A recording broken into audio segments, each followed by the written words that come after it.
Annika says, question, how many dates would you suggest to have with a man if there's no physical attraction? Can that develop? Okay. Um, so a great question. And so I want to lean into this.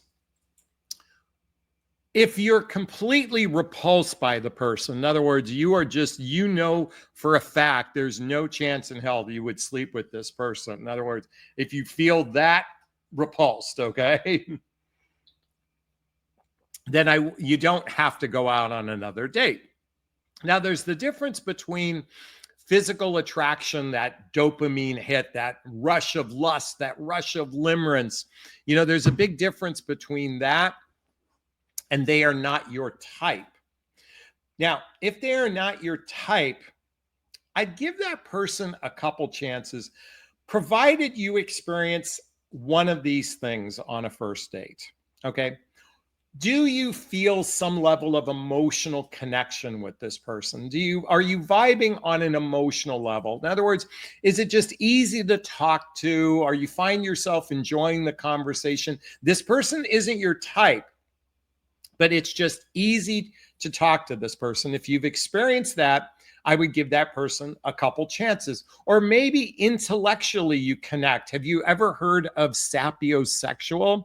Sapiosexual people, they connect at that brain power level. This person may not be your type, but you're actually connecting at that brain power level. I would give that person a couple chances, okay? Maybe you meet someone who's creative, a comedian, a photographer, an artist, a chef, somebody they're creative in their life. There's just something radically attractive. I mentioned comedian. My friend Allison Armstrong calls it the Adam Sandler effect. Adam Sandler isn't the most handsome guy on the planet. But his comedy endears you to him. And if maybe you're experiencing that on a first date, I'd give that guy a chance. Certainly people that have a protective nature about them, that can be highly attractive. These are the people I would give a couple chances to see if they actually grow on you. Now, again, if you're completely repulsed by this person, I'm not forcing you, well, first off, I'm not forcing you to do anything, but I'm inviting you to lean into this. But if you are feeling some level of those other connections, that's a person you can give several chances to, okay? Hey, I hope you found value in that. Post a comment below. I'd like to hear your thoughts. Hey, we got another question that came in. How soon should we expect exclusivity and then a committed relationship? Great question, Sally. So, I believe, here's the thing. Okay, I'm about to share with you the way I operate, but if I like someone and I want to see them more than 3 times, then I prefer to devote my attention to one person at a time. Now, that's not exclusivity, but I effectively take myself off the dating marketplace because I want to get to know one person at a time. I'm a believer of that.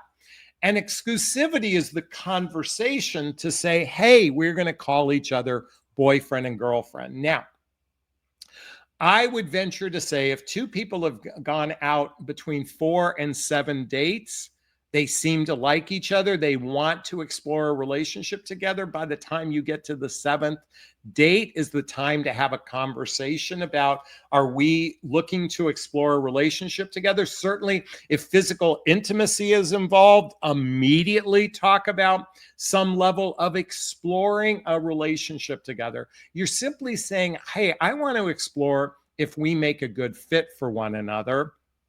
And I want to do this in the container of an exclusive relationship, which includes monogamy, which includes exclusivity. So I think, when should that exclusivity? I think, again, it can happen at any time, but by the time you've seen someone 7 times in a 3-week period of time, within a month period of time, if you've seen someone 7 times. Now, some people say exclusivity should happen by the 3rd or 4th month. I believe exclusivity should happen, monogamy and exclusivity should happen at least when you're physically intimate with someone. If you're not familiar with my dating vows, here's a copy of it. There's a link below to get my dating vows, okay? Dating vows goes like this. And you recite this to one another. It says, I agree to explore the process to getting to know you from a truthful place with the intent to declare something serious within the next 3 to 6 months. And again, the dating vows is something you recite to one another before you're physically intimate. I agree to be monogamous sexually while we're having regular sex together. I agree to not actively seek to meet others and date others while we're in the process of getting to know each other, which includes taking down our dating profiles. I agree to speak up if this isn't working for me versus pulling back, ghosting, and disappearing. And lastly, I agree to invest regular time together, which looks like doing social activities, hobbies, mutual interests, spending time with family and friends, traveling together, teamwork, building skills, both in our personal and our professional life, intimacy, physical and emotional intimacy, as we just discussed. Now, 80% of guys will bail on this. You know why? Because women will have sex without any commitment. But when you make a stand for your sovereignty, when you are in your sovereignty, and a man genuinely cares about, he will respect you. And he will actually adopt this because it makes sense for both of you. Is this sinking in, Sally? Is this resonating with you? Please let me know. I'd like to hear your thoughts. Post a comment below. I do my best to read them all in the first 24 hours.